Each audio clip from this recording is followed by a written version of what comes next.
Right. Are we good? Yes, ma'am. Okay.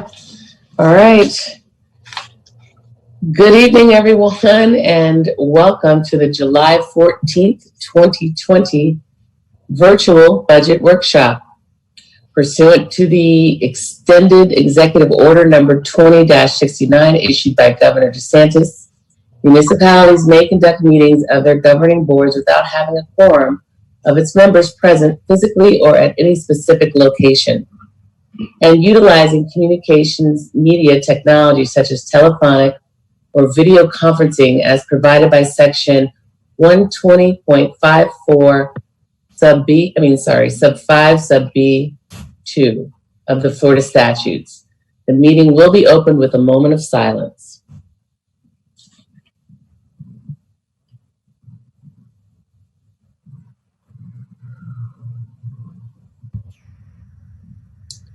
I pledge allegiance to the flag Of the United States of America, and to the republic for which it stands, one nation, under God, indivisible, with liberty and justice for all. Thank you, Madam Clerk.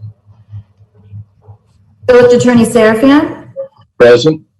Village Manager Benton. Here. Councilman Brady. Here. Councilman Lafredo. Here. Councilman Rice. Here. Vice Mayor Birch.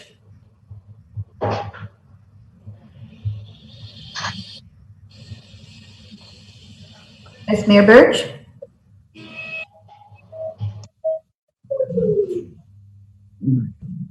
I can't unmute you. You have to do it.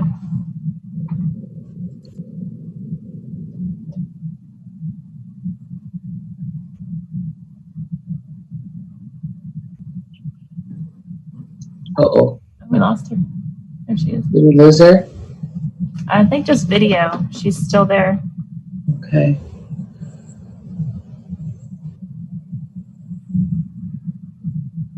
Oh, yeah, I see her. I am here. Mayor Wagner. Present. You have quorum. Thank you. Thank you. For this July 14th, 2020 virtual budget workshop, the Miami Shores Village Council is convening by Zoom as posted on the village's public notice, which also identifies how the public may view, listen, and participate in the meeting. Please note this meeting is being recorded. The agenda and all supporting documentation are available on the village's website. In order to ensure the public has the ability to view and listen to the meeting, the village is broadcasting the meeting through all the usual communication channels that are provided when a village council meeting is held fully in council chambers at Village Hall. This includes live streaming via the village website, Facebook, Instagram, Nextdoor, Public Stuff, YouTube, and Twitter. Additionally, the meeting is also available on Comcast Channel 77 and YouTube the day after the council meeting. You may also listen to the live meeting by calling the dedicated Zoom phone line as indicated on the public notice. To provide a reasonable opportunity for public comments, the village has encouraged the public to submit written comments prior to the start of the meeting using the village's new e-comment function. The village clerk will read e-comments into the record. Please note, as the presiding officer, I may exercise authority to limit the length of time of public comments in the interest of time and to preserve decorum and order. Please note, public comments is not a Q&A forum. Therefore, if you have any questions, please contact individual council members and or staff prior to or after the meeting. However, all comments will be included as part of the official record for this virtual meeting and will be considered by the village council prior to any action taken. And Madam Clerk, with regard to e-comments? I have not received any public comments for this workshop. Okay, thank you. We'll move on to the fiscal year 2021 budget workshop presentation by staff and our village manager. Yes, ma'am. Well, welcome everyone to our annual budget workshop. Unfortunately, this was a particularly tough budget year due to the COVID situation that we find ourselves in right now. I'm going to go over some of the numbers here just briefly with you. Our combined budget total for 2021 is $25,028,604, of which $16,425,435 it makes up the general fund. Our budget is balanced on the same millage rate of 7.9 mils.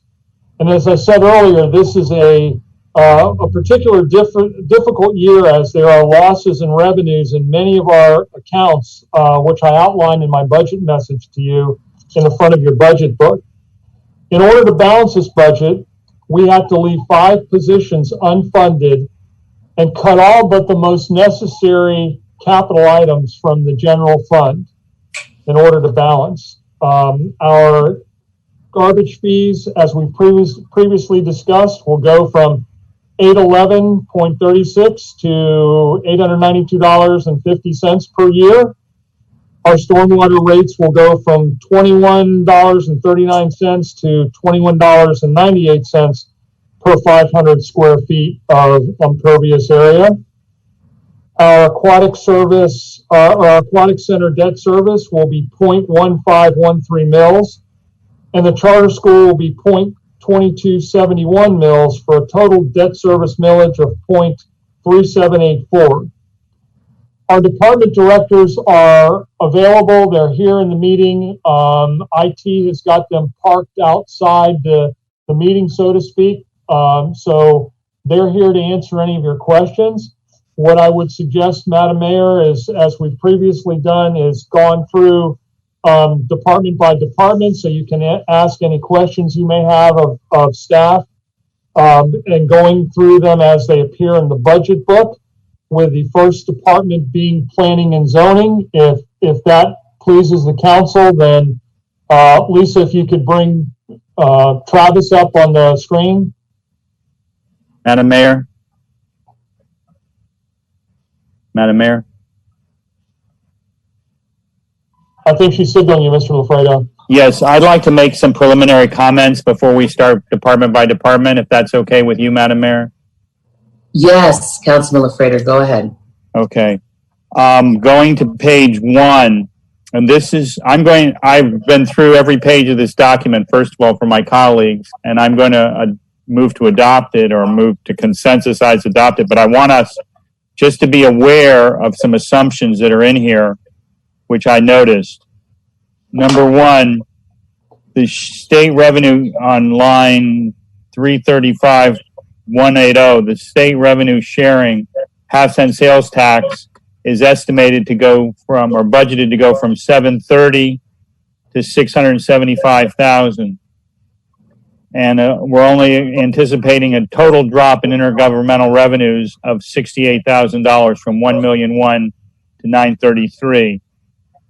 We also have here a police extra duty pay at 342,100, also on page 1, dropping from 265 to 200. And we have this right here, and I make this comment based upon the fact that I found out that Johnson & Wales is going to close. And I see we're counting on $260,000 in payments from Barry University. So I just wanted to make that point. I hope Barry does not close. I hope they keep their campus open. But I just want us to be aware of that assumption. Also, at the last item on the page is culture, recreation, service charge program fees. This year, with the virus, our estimated amount is $641. We are budgeting $959 for next fiscal year. That's one item. Going to page 2, 347,230, the fourth item from the top. We have an estimated amount, aquatic admissions of $30,000 this year, but we had a lot of closings and all that, which I understand, and that's budgeted at $96. So basically our charges for services, which is the middle of the page, the totals go from 1,553 this year estimated amount to almost $2 million next year. And the only thing I'm just pointing out, and I'm hoping they divine the tea leaves better than I do, but I just want us to all be aware of this, that if these assumptions don't come out, we will have to take action at some point in October, November, December, January. So those are my comments. Thank you very much. Thank you. Thank you, Councilman Lafredo. I also want to make a couple of comments before we get into this as well. May I comment on this? Excuse me? I would like to, Go ahead, Holly. Go ahead. I'd like to comment on the revenue sharing. The 730 is what we estimate this year with the drop in revenue for the sales tax. We were actually in line to receive about 850,000. So the 675 is a reduction from 850,000. So it's about a 20% reduction, which is what we're anticipating. Okay. Yeah. Thank you. Councilman Lafredo, you want to make another comment, an additional comment? I have a couple more, but I'd like to let everybody else go. Okay. Thank you. Thank you. Before we get into the first department, though, I would like to say that as I prepared for this, and I was, bearing in mind we're in the middle of this COVID, very challenging times, also looking at the two prior budgets, I have some concerns. I have several questions, which I may or may not ask, depending on how it goes. But my concern, my overarching concern that I have right now stems from issues of transparency. So as we work through it, I'll bring them up if I think they're necessary.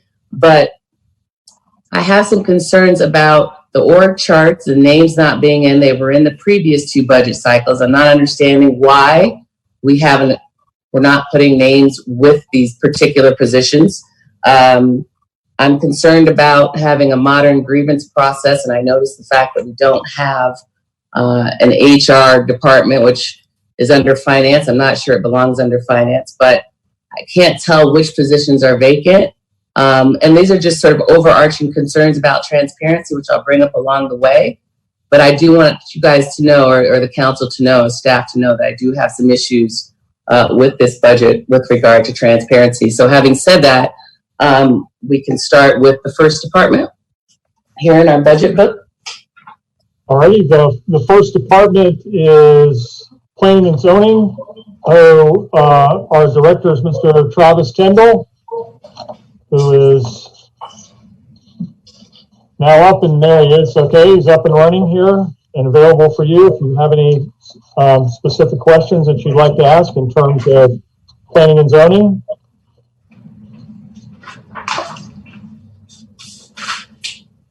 Madam Mayor, Yes, Vice Mayor Birch. I have a question for Mr. Kendall. That there's an item that I haven't seen in the budget before. That's the one about the water study required by the South Florida Water Management District, called the Water Master Plan, that you intend to contract out for. Can you tell us a little bit about that? Certainly, I'd be happy to. But basically, the South Florida Water Management District completes periodic updates and studies having to do with water consumption in South Florida. And they completed their 7-year update in November of 2018. And so by state statute, which is Florida State Statute, chapters 163 and 373, we're required to update our 10-year plan, as it would be, for the projection of local water consumption for a period of time of 10 years. And this is something that actually was supposed to be completed by May of 2020. And due to the COVID issue, we haven't actually completed it. But as for next year, it's something that we would need to complete in order to be in compliance with state statute. It's not something that happens very often, which is why you didn't see it in the budget in the previous years. In fact, it only, as I stated, it only has to be done every 7 years. But this is something that is fairly labor intensive. And in my professional opinion, bringing in an outside consulting firm that specializes in this would actually be much more cost effective, which is why I included it in the budget. Okay. So, Councilman Lafredo? Yeah, I noted that as well. I wanted to thank the Vice Mayor for bringing it up. I saw that it talked about 1,500 for additional mapping layers. Does that like have anything to do with flood control, or is it simply in terms of? Well, no, speaking with that, if you're familiar with the old GIS system that we had, which was about 10 or 12 years old, the GIS platform has actually changed, and as a result, most of the layers which we had, which were used previously in the past, are extremely antiquated, and as a result, some of the files were corrupt, and in using or transferring to new servers over the years, and firewalls were there and layers got lost. This was something where we're generating, if you notice on the new webpage, a new format of interactive maps that the residents can use. And this is the ability for us to generate those new base layers moving forward in the new format, which would allow for a lot more clarity for anybody who wanted to use them from the general public. It's available to them, whereas previously it was only available to staff. Okay. Thank you. Thank you. Any other questions from council? I can't see Travis. Okay. I don't have any. That was my one question as well. So thank you, Travis. I can't see you, but thank you. If there are no further questions. All right, our next department is the building department. Ishmael Naranjo is our building official. And let's see, it looks like he's coming up now. All right, Ishmael, are you with us?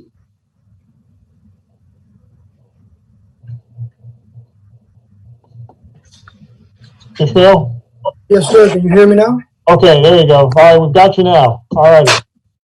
So obviously Ishmael runs the building department, which has been very active even through the entire COVID situation that we've had here. So if there's any specific questions for Ishmael, fire away, please.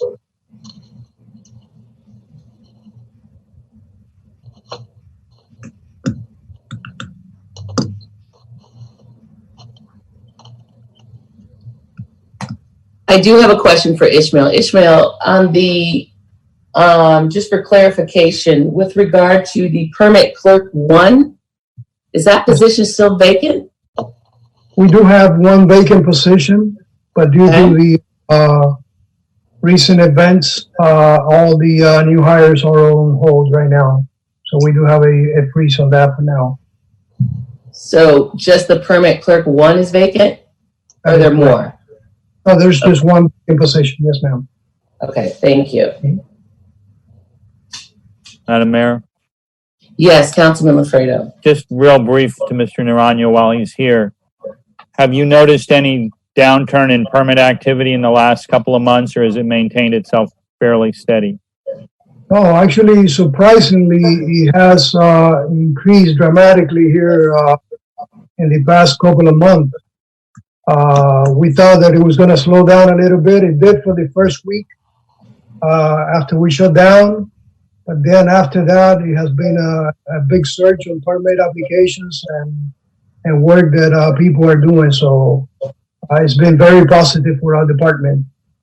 I think it has allowed a lot of people to do work in their houses. So far, everything is going very well. Madam Mayor? Vice Mayor Birch. Yes, so, Mr. Naranjo, thank you for all of the dealing with all the various complexities of the building department. As a layperson, have listened to Lisa Keeley make the presentation about accessing permit information, when she shows before the council, I seem to get it. But then months go by, I don't need to look anything up, and then I go through the process. I find it very difficult to navigate the permit information process. So one of the things that I was wondering if you could include on your website is a how-to. And this would be very brief, but just go through the screens that you would need in order to get the permit info. And then the other thing that I have heard from the public that maybe more often than not attend planning and zoning hearings is that they would really appreciate it if those agendas were crafted the same way that ours are. In other words, you could click on the attachment so that you could see what item was coming up and you could see your item on the agenda. You would know what it was about. You would be as prepared as anyone listening to a council meeting would be. If that sounds like a tall order, I understand it might be, but then I know also from looking through the rest of the budget that we've made a pretty intensive allocation in our budget for IT services and upgrades. And I would really like to see us grow into that for the purpose of transparency of planning and zoning meetings to the public. Yes, absolutely. We have increased our budget for technology. I think it's extremely important, especially nowadays. As it relates to the agendas for planning and zoning, I'll talk to Travis about it. He's the one that runs the planning and zoning department, and we'll let him know. As it relates to, trying to provide more information related to how to use the system, we do have it in the program. The only thing is we already talked to Lisa to try to move it up, because a lot of times when you enter the web page for the village, you need to scroll down in order to be able to reach the permitting section.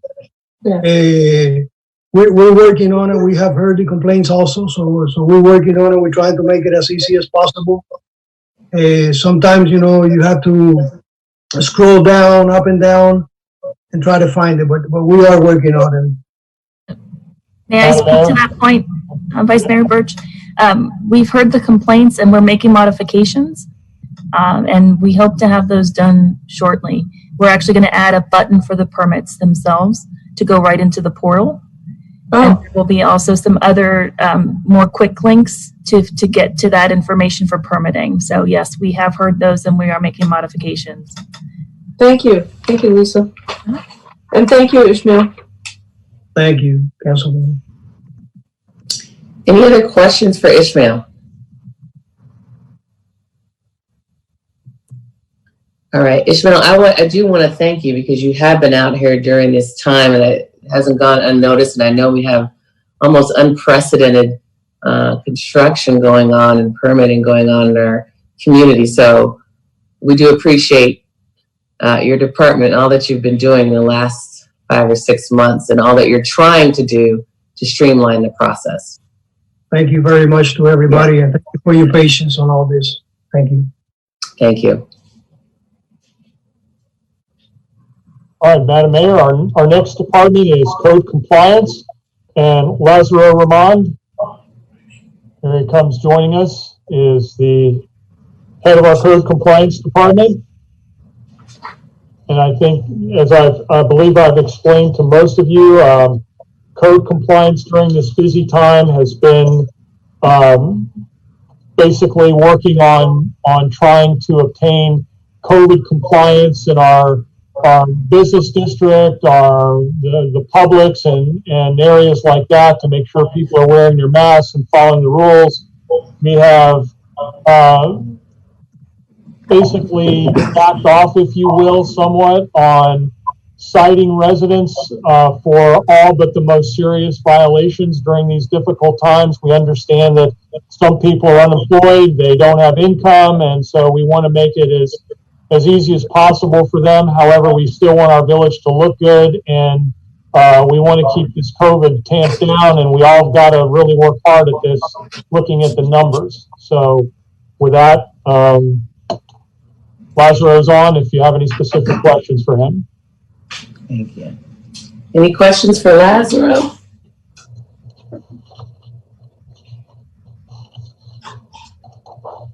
Madam Mayor, I have a question for Laz.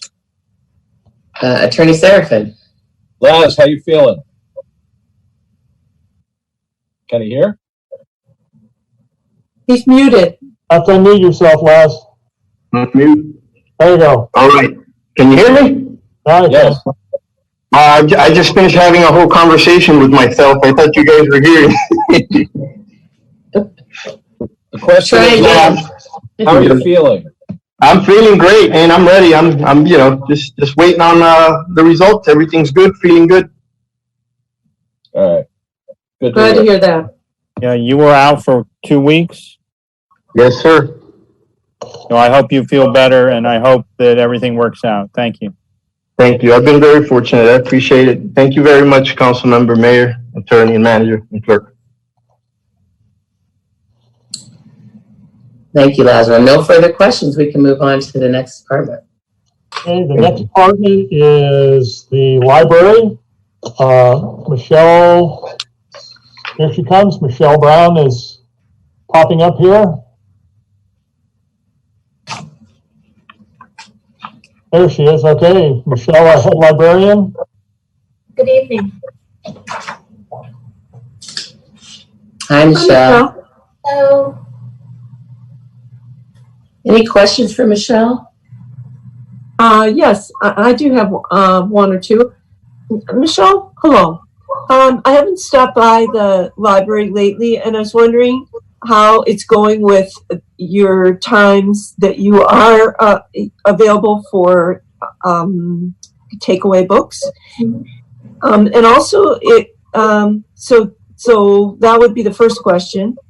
Also, in your budget on repair and maintenance, I saw that it took, some of the usual cut that was running about 20% throughout the budget, and I'm wondering if that is kind of a heavy cut when if the library is under construction, there would be more cleaning needs, more perhaps more repairs than that this might allow for. So I'm bringing it up just because I noticed it, and I'm wondering about going forward with that cut. Sure. Can you guys hear me all right? Yes. Okay. I'll address the first point first about our curbside service. Mm-hmm. So we're offering this Tuesday through Friday, and it's been really popular. We've had a steady stream of patrons that are ordering books either through our website or calling to put in orders. So I think we're meeting the needs of our patrons very well in the sense of getting the materials to them that they're looking for. I'm also really proud of the fact that we've been able to carry over most of our intended programming for both children and adults virtually. So every day for 10 weeks this summer at 2 o'clock, we have a virtual summer program for our kids. We've connected with a company that was free to us through our consortium with Cephlin. And it's called Page Turner Adventures. And it's just been such a wonderful, really well done program with science, adventure, cooking, music themes, with crafts. And it's reaching all ages from the littlest ones to our tweens and teens. And also our adult program we're doing virtually. So I think it's going well. Thank you for asking on that. The repair and maintenance, over the past several years, we had some big expenses. We had some major AC units that had to be replaced and some roofing issues. Most of those have been addressed and we're holding on that. And looking at my expenses over the last 3 to 4 years, I wasn't spending what we had budgeted. So I felt comfortable reducing that number. So that's why you see the reduction there. Thank you. Thank you very much. Quick question. Go ahead, Councilman Fredo. Yeah, Ms. Brown, how much of your catalog is online in terms of for the users? What percentage? You mean the catalog of books? Yes, The entire catalog is online. at the website. Yes, near the website. And so when they order it, they come to the front of the library and the books are waiting for them? Is that how it works? We're doing it curbside. So they call ahead and we schedule the pickup so we know when they're coming, and they have a 4-hour window to pick up. So we're outside, we have a table and a tent set up, and they just drive through, show their ID, and then we drop whatever they requested into the trunk, and they're on their way. What kind of a response have you been getting for this program, would you We say? had a great response. Again, this week, we're just full with orders. I would say probably 50 or so a week that we're serving. So we're proud of what we're doing. Okay, thank you. Michelle, it's Crystal. Hey, in terms of the children's wing that we're all so excited about, how has that been affected by COVID, or are we just waiting, going through the basic permitting? What's the word I'm looking for? Are we just going through the basic procedure? Yeah, the process. Thank you. I can answer that if you don't mind, Michelle. So we are waiting on our contractor to finish the permitting process. We were hung up in fire for quite a while, the fire department. Mm-hmm. I had a meeting with the contractor this morning at the library. As a matter of fact, there was an issue about the front door and panic hardware for the front door. So hopefully we're resolving that, and within hopefully weeks we get the permit, and then the contractor's ready to go. But it's just been a lengthy process with all of this. The county did shut down several times due to COVID as far as the permitting process goes, but now they're back up and running, and hopefully we can get this thing on track and get the permit process from the county and get going. Okay. Thank you. Thank you. Any other questions for Michelle?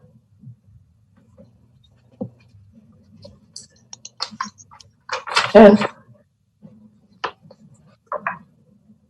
All right, then the next department is recreation, and Miss Angela Dorney is our rec director, who has, as you can see from your budget book, many divisions under her. I am pleased to report, although we won't be able to use it, but our new pool is almost completed. It's been marcited. They're putting the finishing touches on it, and Angie, correct me if I'm wrong, but by the end of the week they should be filling it, and we should be testing it by the beginning of next week. Unfortunately, due to COVID, we can't open it to the public, and so that's going to be tough when people are driving by or in the competition pool and see them testing that pool, and we won't be able to use it, unfortunately. But hopefully next year we'll be able to have it running up in full blast. So, or later on this year, actually, if we can. Very good. Any questions for Ms. Dorney? And by the way, I just also want to give a plug for the rec department as well. In terms of our summer camp, we are one of the few cities out there that has actually done a full-blown summer camp, and Angie and her staff came up with a really good program considering what the guidelines we have to follow. And I'm very happy and pleased at the way they're doing things and doing their best to protect the kids and disinfecting everything and keeping everybody with their masks on and following proper social distancing. So we're getting really good reviews from our parents, and the kids seem to be having a good time. So we're keeping on with our camp program right now, and hopefully things will continue to be good. Thank you. I do. Go ahead, Mayor. Oh, thank you. So here's an example of some confusion that I'd like some clarity on. in the org chart from the 2018-2019 budget, there was a position called CC Supervisor / Event Coordinator position, and it was shown as vacant. And then you fast forward to 2019-2020, the budget shows under the same org chart, in the same position, Community Center / Event Supervisor, and there was a name indicated with that title. Fast forward to now, the title has changed to Recreation Superintendent. I don't know what any of those things mean. I don't know what the difference is between each of them. I don't know if one is commensurate with the other. Does one require a higher salary? And I don't know who it is on this year's budget because I don't have a name here. Again, transparency. So could I get an explanation? And it's also confusing. Can I get an explanation, Ms. Dorney, as to what or anyone the difference is in the three positions as they've evolved over time? And one last question on that one. Who decides to change those titles and their presumably job titles as well? So I'm sorry, it's a long question, but I have some confusion over that. Good evening. So yes, Jackie Villagrán, the new Jackie, was hired as the Community Center Supervisor, Special Event Coordinator. When I left that position, I was the Recreation Superintendent. When we brought Jackie in, we brought it back down to Community Center Supervisor and Special Event Coordinator. However, it came very clear very early on that I needed someone to back me up for meetings and other things that I felt she could be groomed for. So in the last year, she did get a promotion back to my original Recreation Superintendent title. So we just brought it back up to that. She now helps me oversee aquatics, athletics, and tennis, as well as the community center. Okay. Is there, again, that's fine, and it makes she does a great job. So I'm just curious because there's no explanation of all that movement. And again, public trust. I'm just trying to make sure that folks are understanding who's doing what. And that was a little convoluted to me. So thank you for explaining that to me. But my second part of that question is, so the titles changed, or what she was doing changed. You, Ms. Dorney, are the one that made that decision to move her to that recreation superintendent position? I made the recommendation. Okay. So if Madam How does that work? So here's how it works. If a department director comes to me and says, listen, I have a need, I have a specific position, a specific need within my department, and I have somebody here that is a good fit for that position, and again, I don't know if you all know Jackie, but she's a fabulous employee, has impressed us all early on. Angie needed the help. The other issue was there's people always trying to recruit our people. And so the fact that she fit into the position, she came to me and said, listen, I don't want to lose her. I need this position. And so as the manager, I approved this position that Angie used to have before I promoted her to director. So that's how that works. So, if the department director, like, for example, sometimes over the years in public works, you may get somebody that's a maintenance worker 1, but he's actually doing maintenance worker 2 work. And so under the contract, there's financials, there's money involved in terms of pay. So the department director may come to me and say, listen, Joe here is doing the work of a 2. He's being paid for a 1, and I want to move him into a 2. And I look at it and say, okay, yes, the budget can stand it. We can fund it. Okay, move him into that position. Okay, and I don't mean to pick on Jackie because I know she does a great job. So it's not specific, just using this position as an example, again, because it's not clear anywhere in these documents as to how this has transitioned over the last 3 budget seasons. So I'm concerned about that, just from a public trust standpoint. And then you go ahead and find additional money to allocate because it seems like she got a promotion. So the additional funds were allocated through the budget because how? Originally, I was in that position, so Right. there was money there that just carried over. It just carried over, and that position was never eliminated. It just got the name of the position just got changed from 3 different budget seasons. Correct? Correct. Yes, it moved. Yes. Okay. Okay. Madam That's Mayor? all. Go ahead, Councilman Lafredo. Yes, Madam Mayor, thank you. Ms. Dorney, I have a couple of questions. I noticed that, how many children did you have in camp this summer? We're at 78, I believe, this week. And how many, normally it's a lot more than that, correct? Yes, we're running at about 27% of what we usually do. Okay. And, we may have a situation with fall sports and the resurgence. We don't know. We don't have tea leaves to read. I just want to know if you have to come to a situation where you have to cancel your programs, have you put plans in place to where you won't have commensurate expenses without commensurate revenues? So, yes. So all of our expenses are based on our participants. So if we don't have participants, we won't have expenses. We won't hire coaches for example, soccer in the fall. But as the plan reads right now, the new normal initiative, we can do skills and drills. So we're already starting to rethink how to do skills and drills, and maybe just not one sport.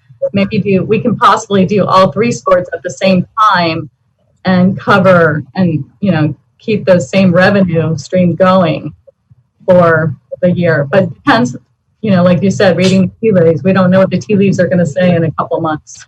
Right, but could you clarify the skills and drills as opposed to the competitive sports, just for a layperson like me?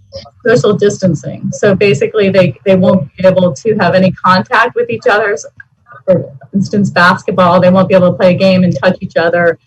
Soccer, they will be, they can pass the ball to each other, but it's mostly contact sports. So contact sports, they're not allowed to do.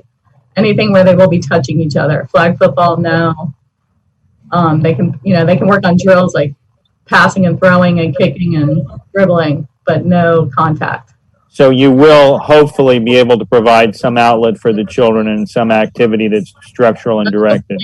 That is the plan right now. We're working on it. Okay, thank you. Mm-hmm. Madam Mayor?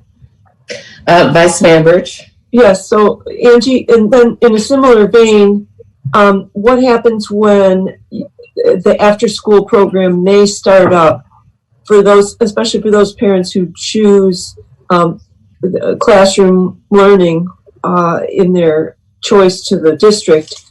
So would you be prepared to do a socially distanced after-school program? What are you thinking about that? So we're going to run it. We'll have to run it like we're running the summer camp. The big thing is the transportation, which we haven't really figured out yet.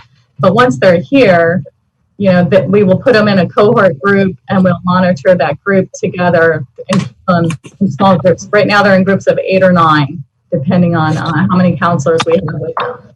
So that's our plan. So we'll have how it works, especially if it's a hybrid going back to school where they only go part-time. Our plan B is maybe to offer study hall in the morning for the kids who aren't going into school but need to log in and do their schoolwork, and we can stick them in cohort groups in the morning in different rooms and have a teacher, retired teacher or someone monitoring them, making sure that they're logging on and doing their schoolwork. So we do have alternate plans in place. Thank you. Nice. Okay. Appreciate that. My other question has to do with revenue, because the manager put in his budget narrative that there's these various losses. Administration, 7,800, athletics, 27,000, community center, 113,000, and aquatics, 10,000. Those add up to about $158,000. So when you think about your estimated program fees, and what you just said actually about summer camp being down to 27%, I'm just wondering, like everyone's wondering, how all this is going to shake out. And it does seem like if you're running these programs at a fraction of capacity, and you, as you say, are pretty good at pivoting in terms of a very overused word lately, by the way, but in terms of your ability to change out the programs to accommodate social distancing. So I guess the end of my question is, you're going to be putting up those alerts to the management so that those budget allocations can be changed around. I guess we don't want to go a quarter or even a half away through the budget thinking that you're only going to be down 9% in revenue.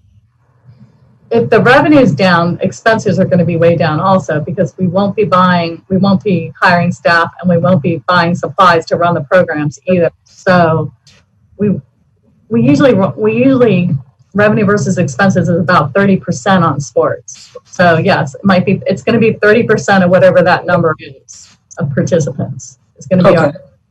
All right. Well, thanks. That's very clear. I appreciate it. Angie, when do you, I know this is hard to tell because of the situation is so fluid, but as we go through this process, I guess we're looking, to see what we do at schools. And I'm sure you're sort of following that as well. Are you looking at like early to late August before you can decide how you will deal with after school programs, or what the way you would implement them if you could do them? What's your time frame on that decision-making process? So I'm researching it every day. We're waiting for Carvalho to decide what he's doing, and he's supposed to make a decision on July 27th. So at that point, we'll figure out if it's hybrid, and how the kids are going to go back to school. I guess we would have to figure out, who's going to be in Group A and who's going to be in Group B, and how we would work it that way. Would we allow parents to drop off on their own starting at 2 o'clock? We'd probably have to come up with a scale on how to charge them too. Are they going to attend aftercare 2 days a week? Are they going to attend aftercare 3, 5? We're just waiting till he leaves. I know it's fluid. I know, and you guys are doing a good job. I know you've been out there all summer. So, well, any other questions for Ms. Dorney? Mr. Councilman Lafredo? Thank you, Madam Mayor. Ms. Dorney, I note on the community center budget that you reduced it significantly from this year to next year in terms of your budgeting. How much are you closing the building now, or are you still getting some use from it? I know a lot of your programs have been canceled for older people. All of the senior programs are not allowed to be hosted or correct right now. But what the order says right now is that if you have a summer camp in the building, you cannot have additional programming at the same time. We did start one class just to see how it goes, because we have an empty room at night, and it's Taekwondo, and he did get the numbers, social distancing numbers. He's in the auditorium, and I think he's got one class of 9 and one class of 4. But like gymnastics is still not allowed. Karate, we tried, but it didn't get the numbers. So yeah, we're about to send a survey out to see how comfortable our instructors are at coming back also. We just, some of them aren't comfortable coming back yet either. So we have to wait on that. Okay. But you think those are realistic numbers that you've established for the FY21 budget then? For the community center, I'm just talking about that. Yeah. When we do these numbers, we did them in March. So a lot has happened since March. But, it's a guesstimate, definitely. But, I'm hoping, we're Well, I gonna, think you've got it pretty well under control with the field programs and with the coaches and all that. So I'm pretty sure you'll be able to handle the aquatic center in the same way. Oh, I really don't have anything else. Thank you very much. okay. Any other questions? Thank you. And thank you for having summer camp. You're doing a great job. Thank you. Have a good night. Thank you, Angie. All right, our next department is our police department. Chief Lystad. See if he's come. There he is. Okay, he's coming up here.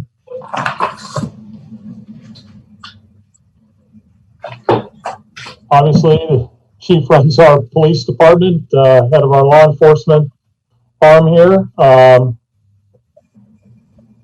There he is. Okay. How about that? Yeah, there you go. Gotcha. Some technical difficulties. You of all people. Our resident computer expert. Questions for Chief Lystad?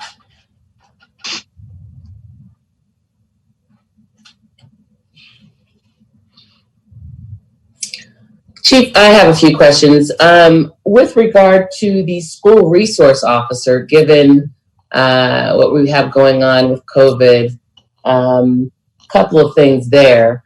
Are we going to hopefully try to maintain them, keep them with us on our payroll until we figure out what's going on? How do you see that playing out? So, Madam Mayor, some of that revolves around the superintendent's decision about schools. However, as early as Monday this week or Friday last week, I signed the MOU agreement with Doctors Charter School, so we will be maintaining that program at Doctors Charter School with the SRO. And I spoke to Dr. Andrews. She's very adamant, even though she's leaving us, she's very adamant the benefits of that program. So I don't see that changing. Really, the only caveat is what Cavallo does with schools. Okay. And so that also goes, I guess, the same question for the crossing guards, et cetera. So it's kind of contingent upon this decision by Carvalho, correct? That would depend on what they do. Yes, we wouldn't be able to run that program without them having school. Right, but let's presume that school starts in January and not the fall. We've got these crossing guards. I know they're common to the community. They've been here.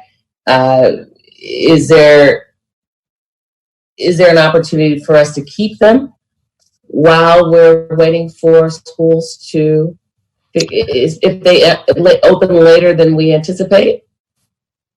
So I would say yes. Most of our school crossing guards are retired individuals looking for things to do. So I do have concerns for them about their age, being around the kids with COVID, being active in the community, making sure that they don't get sick. However, at the end of last year, before they closed school, one of the things that we did is we made sure our school crossing guards had masks and provided them with the same hand sanitizer that our officers were using so that they were protected. And one of our school crossing guards actually doubles as our courier. And so Mr. Oliver will be with us for as long as I can convince him to stay with us. Good. And then going to page 82, 55-000, you have training and education. And it's mandatory, and you and I have sort of talked briefly about this, but mandatory police recertification training and specialized training activities. With regard to the specialized training activities, can you explain that a little bit? So as it relates to specific specialized programs? I'm reading what you guys have here. It says mandatory police recertification training and specialized training activities. So that's a number of different caveat training programs we have. So it depends on year to year what we focus on. Sometimes it's driving, sometimes it's firearms, sometimes it's use of force. So what are we focusing on this year? Based on one of the things we've been doing, at least I've been doing, is I've reached out to a number of trainers that I know that specialize in de-escalation training and also specialize in diversity and safety and legal traffic stops. The biggest obstacle I have right now in bringing them here is a lot of them don't want to travel. They're a little concerned about flying, and some of them are actually current law enforcement employees, and they're under travel restrictions. So hopefully, when school starts, we'll get back into doing that. In the meantime, one of the things that my staff is working on is we also have online training available to us, and so we're building a training platform that hopefully will kick off about the time school starts, to reinforce that with video-based and online-based training in those particular areas. Okay. With regard to the officers that we committed, the cars we committed over to Barry University, I presume that once we figure out again how they will proceed, we still have those officers committed, correct? So my last conversation with Barry is that they had every intention of opening up in the fall. Mm-hmm. I'm not sure if that's still the case based on the recent weeks of numbers. However, they have committed, and their contract requires them to give us significant advance notice. So we will still have officers assigned at Barry, and they're currently still assigned there. There's about, last count, I want to say there was about 180 students still on campus right now. Okay, good. And do those two officers that we commit to Barry, do they go to our total officer count, or are they separate and apart? To our total officer count. Okay.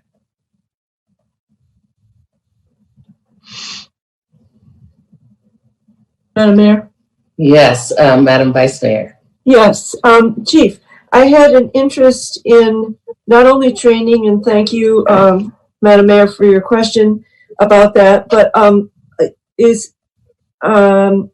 it seems that there's a detective, and that you would really like to have one more. That's the idea, right? So if things turn around, then you would plan to hire a detective. That's the vacancy. So that's where the vacancy is located right now. The idea would be is when I fill a position, I will move an internal staff from an officer position to detective under a testing protocol, and that will allow me to move the sergeant out of the detective position and put him into a patrol function. Okay. So right now, the detective position is kind of a placeholder for the position that's been frozen. And just talk for a second about your hopes for the forfeiture funds. Are they just hopes or dreams, or? It's funny you would ask that. So I have a meeting with the new area SAC, which is the special agent in charge, this Thursday, where I'm to be updated on the status of those cases. And so I'll have a better answer after that Thursday meeting at 11 o'clock. Oh, great. Thank you, Chief.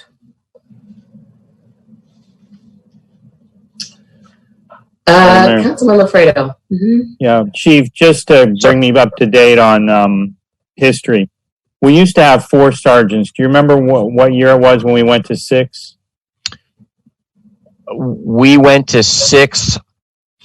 I want to say it was 2001, 2002, something like that, in that realm. And then we reduced it back down when basically the economic crunch in the 2007-8.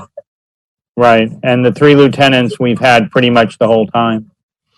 We had a captain and 2 lieutenants at one time, I remember. It's kind of varied depending on the assignment. We've had a captain and 3 lieutenants. We have a captain and 2 lieutenants, 3 lieutenants. It varies depending on structure, needs, and qualifications of the individuals. Do you have any anticipated retirements this year? I have a few people in the drop that have entered the drop, so I don't know specifically about retirements, only because most of the time I anticipate them going through the drop, but I have had a few individuals who entered drop and left it quickly. So if I had to think about it off the top of my head, we might have 1 or 2 retirements within the next 18 months. Okay. Would be a ballpark guess. All right. The last thing, I want to thank you for, as a councilman, the one thing I know, as long as you're chief, is I don't have to read about my police department in the newspaper. So I want to thank you very much for that. I appreciate that. I'm hoping you didn't just jinx me, though. But again, I have to give credit to the men and women that work for me because we do a very good job of doing thorough backgrounds to make sure we hire the right people for this community. And I'm very fortunate to have them working with me. It's a great team that I have here. Thank you. Thank you very much. A couple more questions, Chief. Speaking of hiring the right people for the community, do we give deference to those who have a certain level of education? I'm just trying to figure out here, are we giving any bonus pay to those who have higher education, secondary degrees, etc.? Yes, we do. It's actually a state program, so there's What's an extra state program. I'm sorry, what's the state program called? I don't know the name of the program, but it's FDLE. It's and maybe Holly knows the exact term.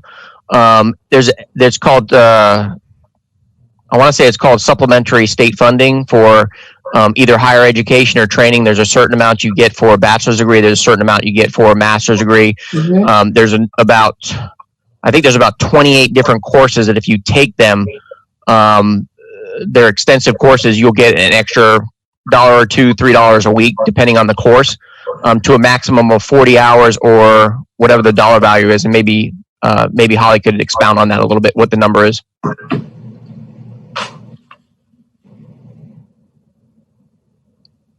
The supplemental pay is a max of $30 a week for the people who max it out. They also have another supplemental pay, which can run, most of them are like 48 cents an hour. But that's through the FDLE program. I'm talking about those. Is that in addition to if you have a bachelor's degree or a master's degree? No, that's how you generate those. That's how you generate the amount? Right. Yes. Correct. Okay. Thank you. You're welcome. One more, Madam Mayor, for the chief. Sure. Could you just expound upon traffic enforcement at this time? There was just a long, nasty thread in Nextdoor about 6th Avenue speeding.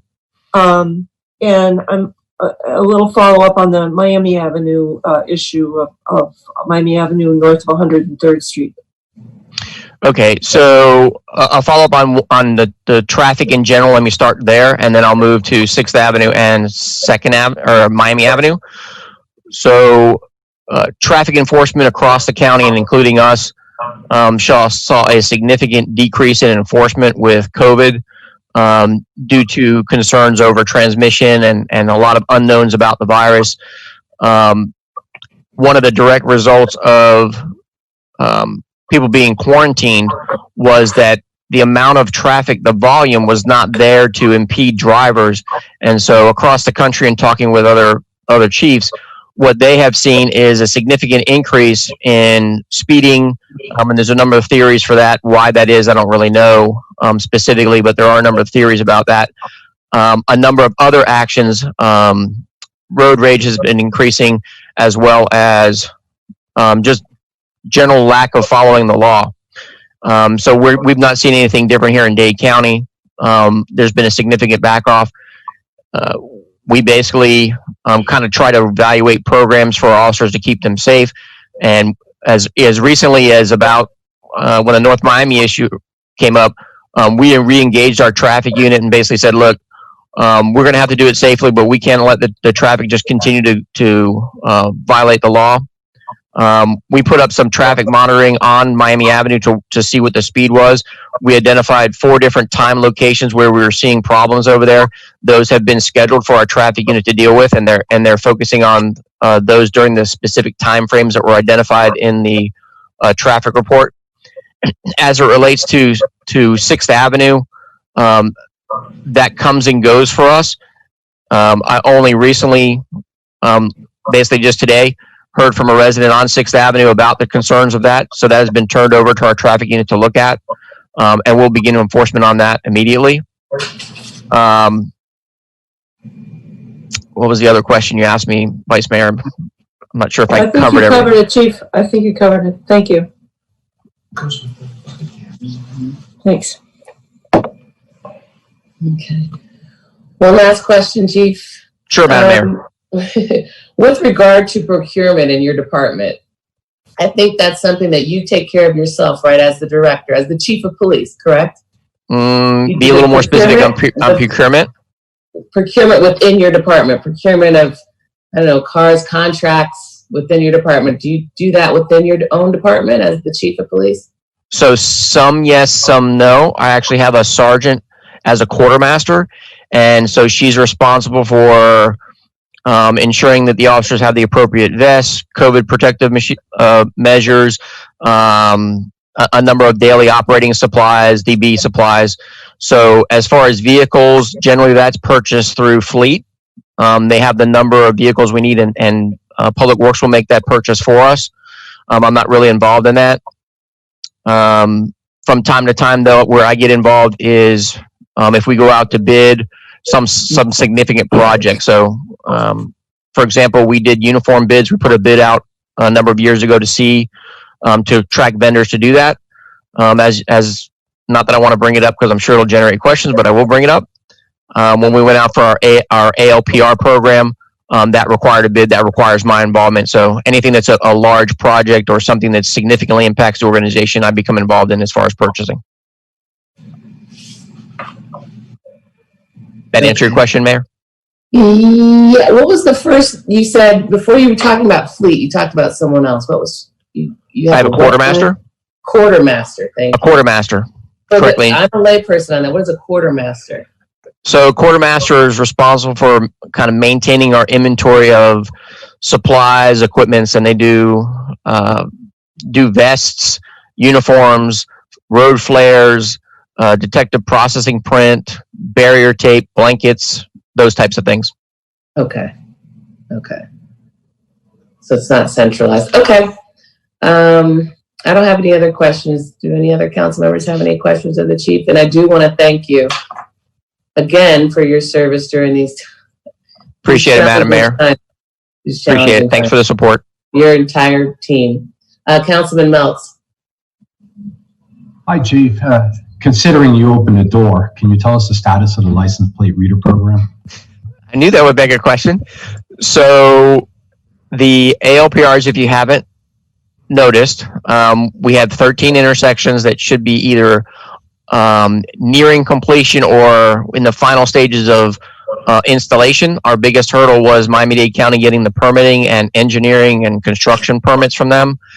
There are, at least on my last count, which was Friday when I drove around the city, I noticed at least 9 intersections that had ALPR cameras up. They are not connected yet to the system. They're still being wired, and they require a final, at least on some of them, a final electrical approval. I'm not sure if that's Ismail that's doing that or if it's the county doing that, but I have seen the cameras up. My hope is to have them operational in the next month or two, all of them. I logged in right before this phone call just to look and see if any of them had actually turned up, and right now only 2 are operational right now. So I have 2 ALPRs operational, but the rest are not operational yet.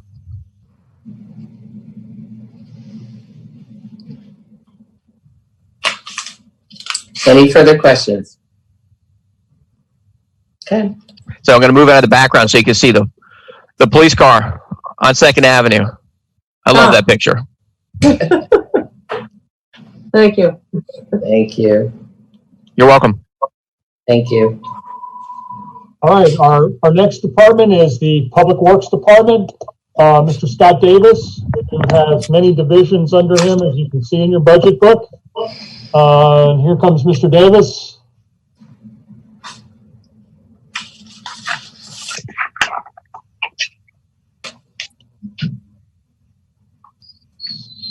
And also with him is his assistant director, Mr. Chris Miranda, is also, I guess, joining us here.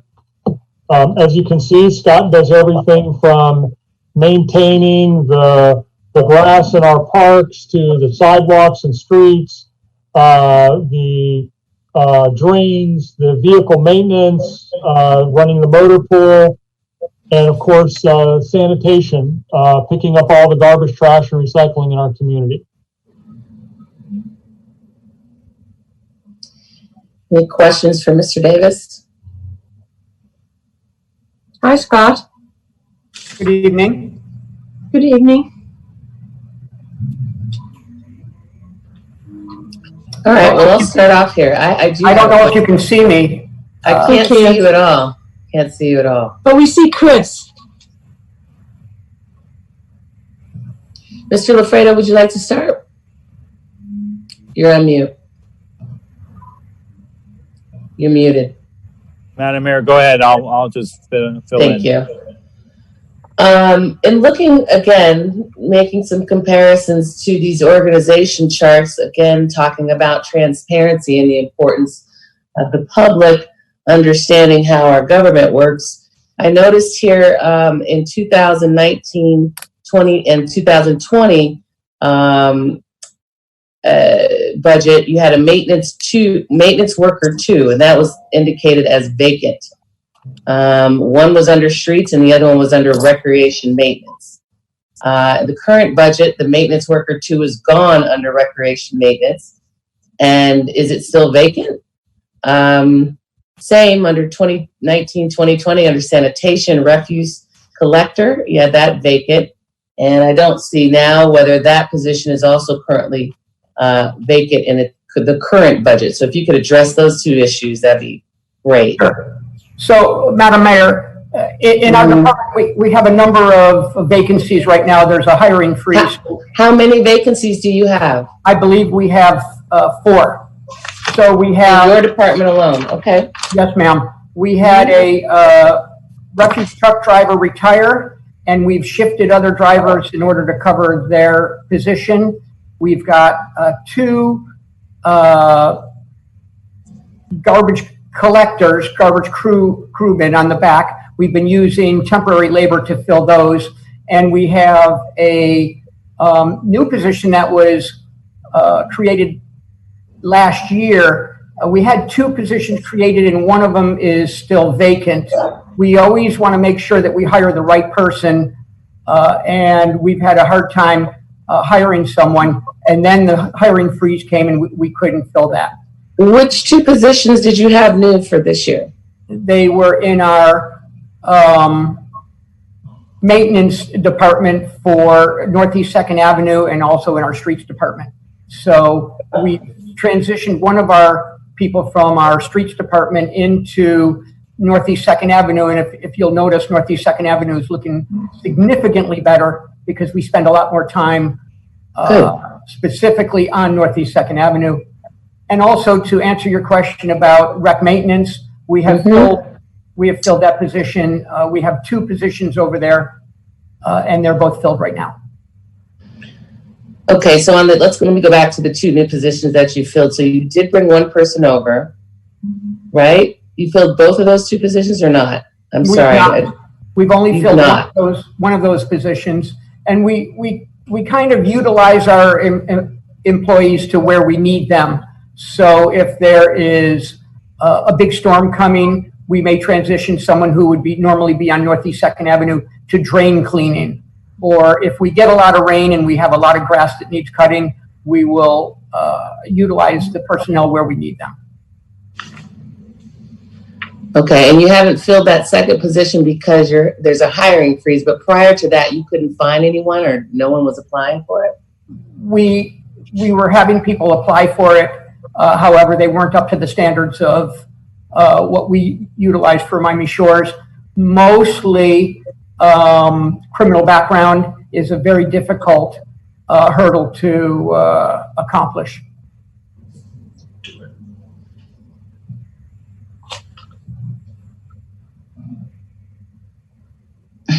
Madam Mayor? Yeah, I'll come back to you, Scott. Go ahead, Vice Mayor Birch. Oh, okay. So, Scott, as you know, when we run for council, we tramp on a lot of sidewalks, and of course, it sticks in our minds if we do that, and they're in disrepair. And so we're very, I think I'm right in characterizing, very interested in having as much sidewalk and road repair done as possible. And when you mentioned sidewalk repair, it always goes in tandem with road repair.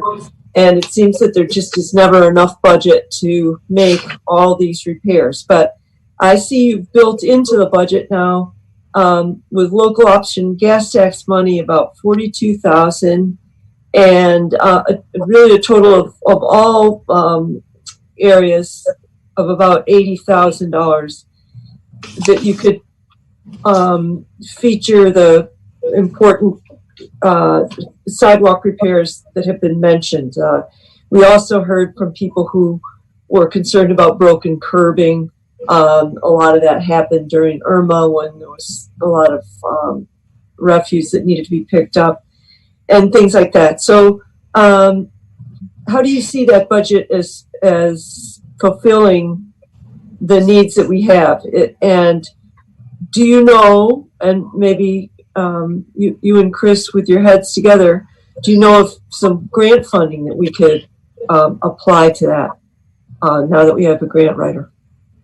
So to answer your first question, and that's a great question, because when the candidates were walking around, we received a number of areas that needed attention, and a number of promises were made to accomplish those repairs.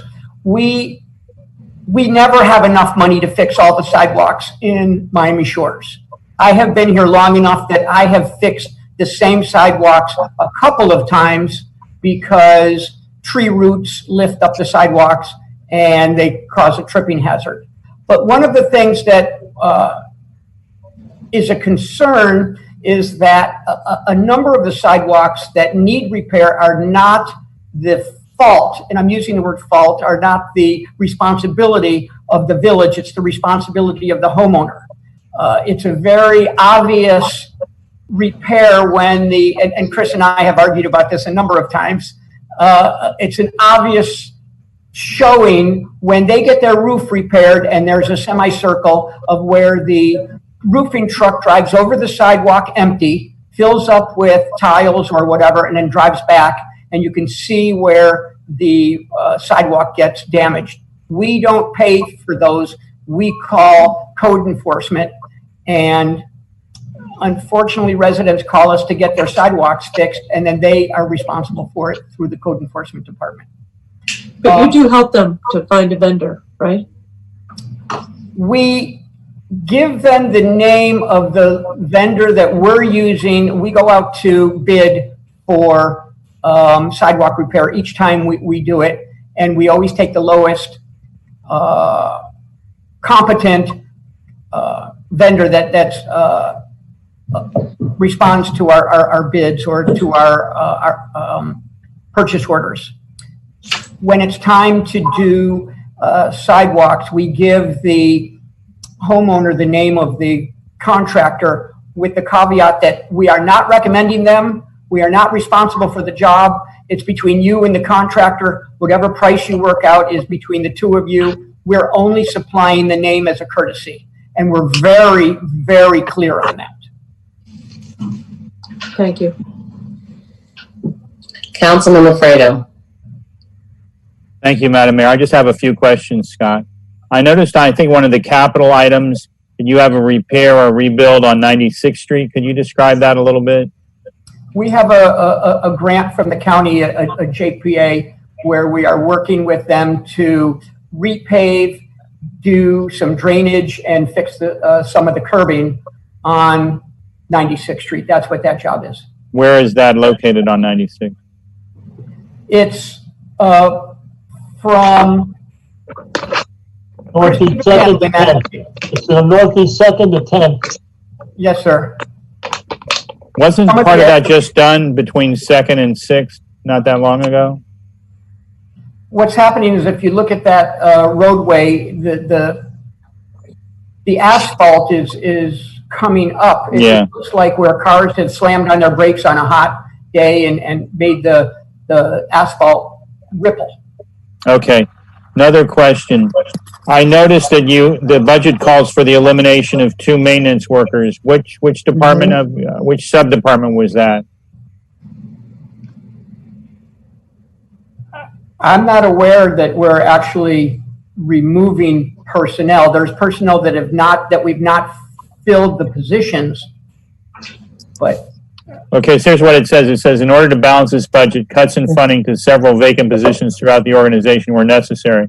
These include 2 maintenance workers in public works, 1 position in the finance department, a library page, and 1 police officer.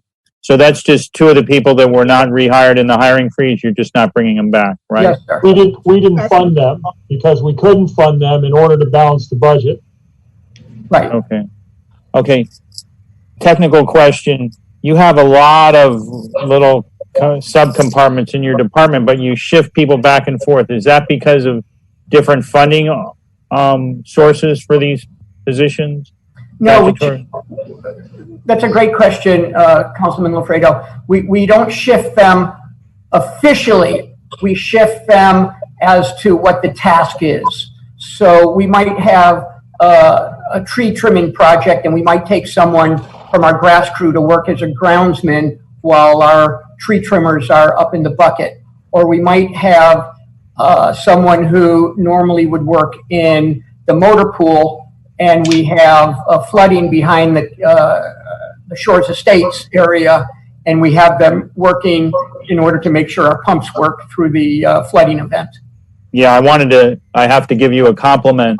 One of the citizens who lived there on 105th, I think 10th Court or 10th place, complimented your department and your men for being out there in the rainstorm around Memorial Day, and she was very grateful for the work that you guys did. She said you guys were out there till midnight or later. Yes, sir. Memorial Day and the Tuesday afterwards. Right, it was till yeah. midnight. Okay, there was one other question, but I can't remember it, so I'll pass. Madam Mayor, I do want to ask Mr. Davis. You know, Mr. Davis, we have over the last couple of years done a lot of talking about integrated pest management, and I see that. I want to be able to say what's fair about it, because we heard that integrated pest management, the chemicals are more expensive. And I see that for field and turf fertilizer and chemical, the cost is up 28%. Would you assign that increase to the switch to integrated pest management? Is that a fair statement? To answer your question, it's a 2-part answer. The cost of fertilizers and pest control have all gone up.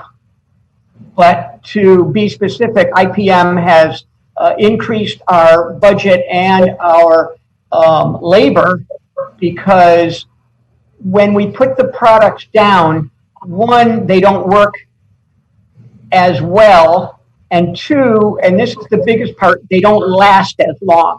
So we have to reapply a significant amount of time more often. Thank you.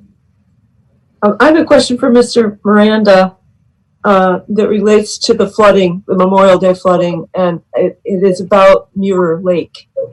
And I know that you talked to, Chris, I know that you talked to some of those residents, and that we were trying to get answers as to what South Florida Water Management District might or may not be playing a role with what happened with Muir Lake.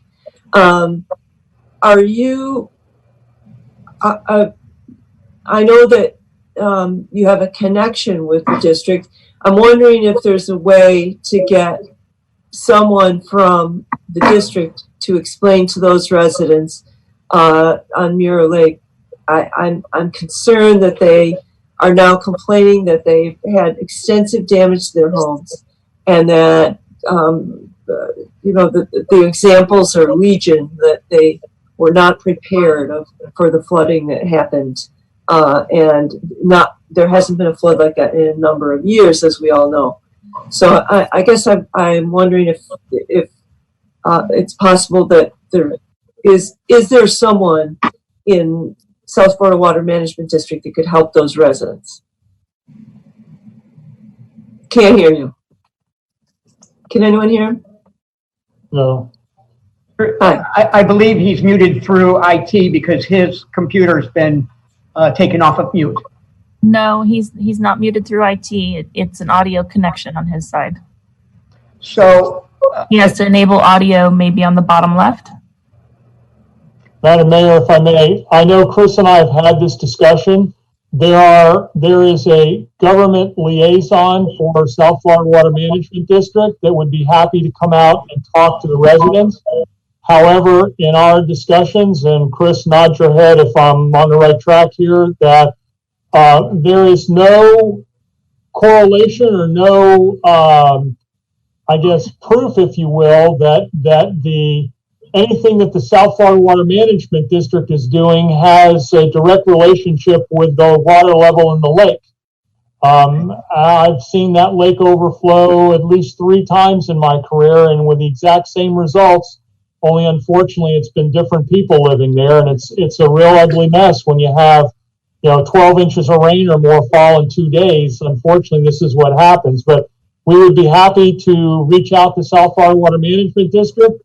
We can set up a meeting there, but I just don't want the expectations that there's something that there's a magic switch they can throw to make sure this doesn't happen again, because we're not aware of that. And I know you and I had discussions, Madam Vice Mayor, about what can we do, and I had Chris, who's a former employee there, reach out to them, and that's essentially what we were told. But we can certainly facilitate a meeting if that's what the council would like. Okay, thank you. Councilman Lafredo. Yes, I remembered my last question. Mr. Davis, in terms of road repavement, what's your program on an annual basis for how many parts of the village you do repaving work on? Because I know we used to have a pretty extensive program. Do you still have that, or is it more of a patch and complaint type of system? So what we do is we do it on a 3-year basis, and we try and have approximately $300,000 to $400,000 to do repaving. We do a survey all through that time to see which is the worst areas. It involves the streets and the alleys, and we take care of the worst areas first. We could spend $1 million. Mr. Benton and I speak about that often on an ongoing basis. We do the best we can with the amount of money that is available. And again, I'll just reiterate it one more time. We do it on the worst areas first, and we try and spread out our money as much as we can. And we do it on a 3-year basis so that we can take advantage of synergy, or take advantage of them coming and doing as much as they can while they're here. Okay, thank you. I'm going to circle back to you, Scott. I got a couple of questions for you. When you're talking about moving people into different positions and you're talking about hiring within your department, is that at your sole discretion, or is that you and Chris making those decisions as far as hiring within your department? So Mr. Miranda and I work very closely on all of the aspects of our department. When we are looking at employees or potential employees, we both look at their applications, and we talk frequently about what we're looking for. As I said earlier, we have had a number of really qualified employees until we run their background check. And the background. My question was, do you and Chris make the hiring decisions for the Public Works Department? Yes or no? We make recommendations to the village manager. And then the manager hires who you recommend? Yes. Okay. And then maybe this is a question for you, Mr. Manager. Are background checks a village-wide standard? Is that for across all departments, village-wide? Yes, and it depends also on and it depends on what level. Like, for example, if you're handling money, then there's a polygraph involved. We get an insurance discount for being a drug-free workplace through our insurance carrier. So a drug test is required.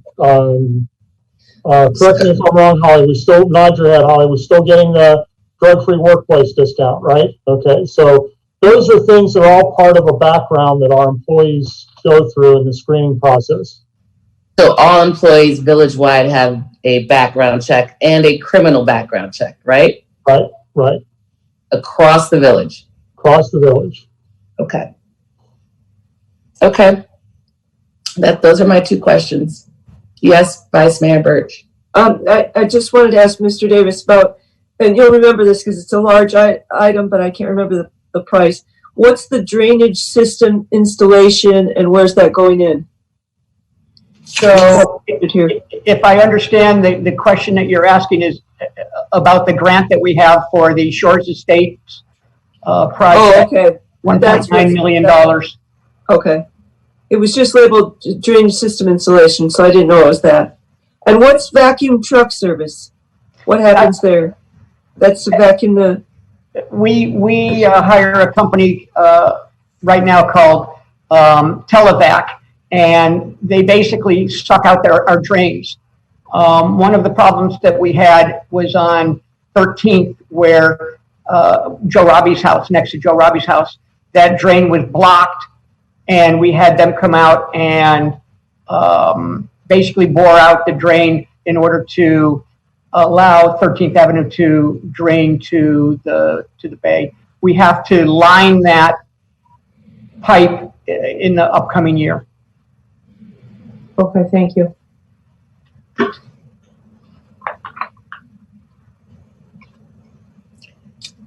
Anybody else have any questions?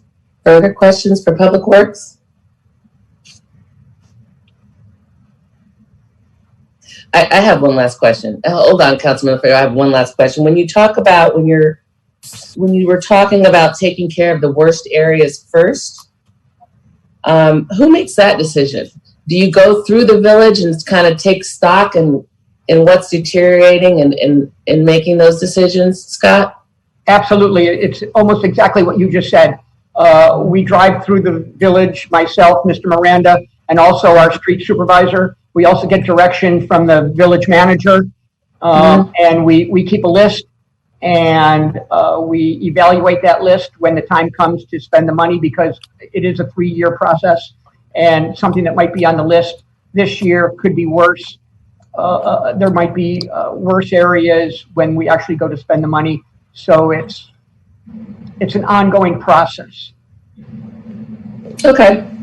Thank you. Yeah, let me just say this final comment here for Public Works as far as streets and sidewalks go. You know, Scott and I and Chris, we always talk about the sleeping giant in our community, and that is road resurfacing. And Scott started to say that, you know, we could spend $1 million in road resurfacing tonight there, you know, but we have to prioritize with the dollars that we have. So, you know, being a former Public Works guy myself, I know a lot about the road system myself. And so we all collectively work on this, and we do our utmost to try and get, you know, the worst street or alley done first in a priority, after we've driven every single street and alley in our community to sort of, you know, rate it from worst to best, so we know how to best spend our money.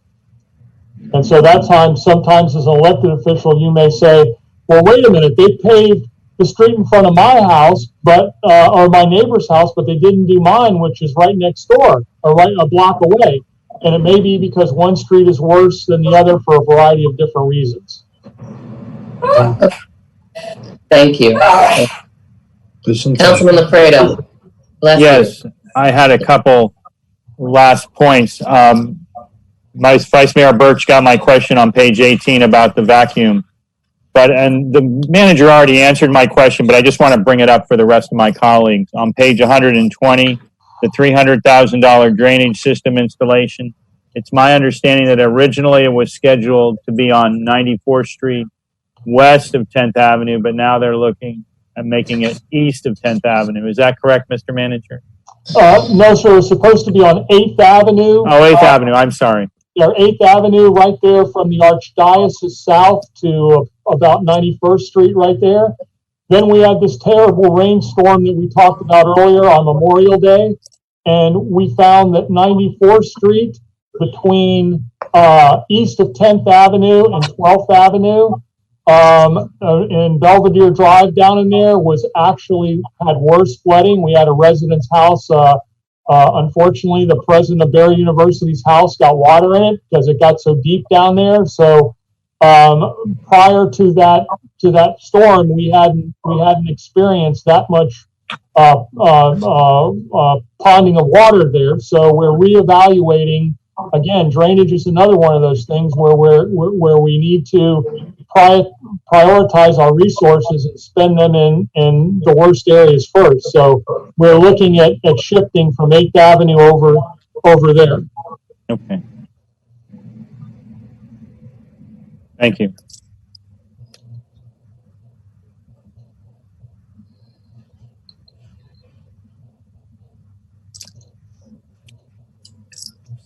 Anyone else have any questions? Again, Scott, I do need to commend your team for the guys who've been out through this entire COVID experience. And so, at least on behalf of the neighbors, I do want to say thank you. Thank you for saying that. I want to acknowledge the work that my men do. Yeah. We've been very careful with separation and PPE as much as we can. And our guys have been just terrific cooperating, wearing their masks and staying separated as much as they can. It's greatly appreciated, all of it. And it's been so hot too. Oh. So, thank you. Thank you, Chris, too. Thank you. Alrighty, now we get our high-paid guys here, the mayor and council. Oh, yeah.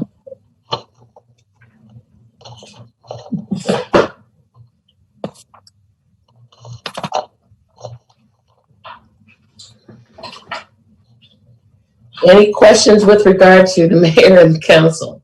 Madam Mayor, I did want to mention, and I've mentioned to the manager, and I know that he is going to work on it, but we made this investment in Miami Shores Elementary this past year. Right. And I would like, if it's possible, to arrange to have Brenda Swain or whomever from school come over and talk to us a little bit about the effectiveness of the Cambridge program and how not only how it's going, but what are the plans for the future expansion of it. What have they heard about their capital improvements? You know, just kind of an update from Miami Shores Elementary. I'd really like to have that.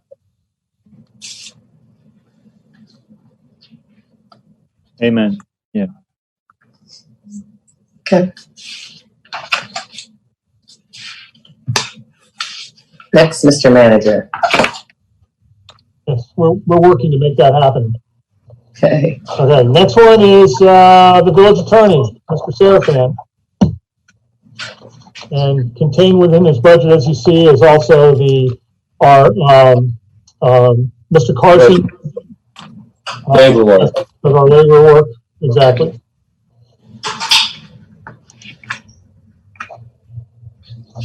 I'm sorry, I didn't hear that. What did you say? The labor lawyer, labor attorney is also in the legal department. Leonard Carson. Yeah.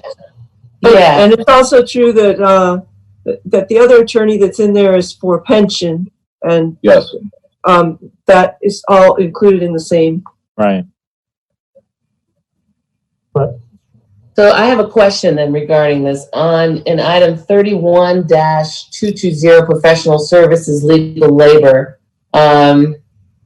says labor attorney costs and fees associated with labor issues, including union contract negotiations. Does that amount that I'm looking at include transportation for the attorney? Transportation fees? Is that all bundled in there? I don't believe he charges us for transportation, because he's all over the state every day. As a matter of fact, I know he owned his own plane, and I think he was flying himself around. I'm not sure that he does that anymore, but I don't see any transportation fees in his bill. Is he based in Miami? So he's not based in Miami? No. He's in Tallahassee, but he spends more time on the road than he does at home. Last I checked with him on that, but. Okay, thank you. Any other questions?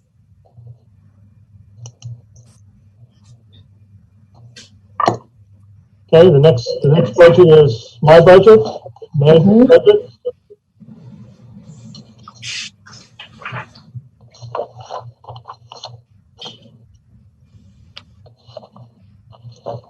Any questions for the manager's budget? I have a comment, Mayor Weiger, and that is that it is the end of the first year of having a communications director, and I think that was just a fabulous hire and a great idea, and I every day I really appreciate having that support, and I think it's wonderful. So it's worked out so well. Thanks, Tom. Thank you. And thank you. Madam Mayor? Councilman Alfredo? Yeah, I want to say amen to that. For someone that's totally incompetent with social media, I think it was very wise that you all decided to bring in someone to handle social media. So thank you. Good.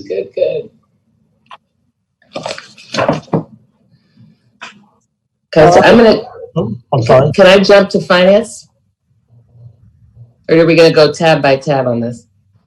If anybody has any questions before finance. No. Okay, so we're done with the clerk then, and we'll go to finance? Yeah. Okay.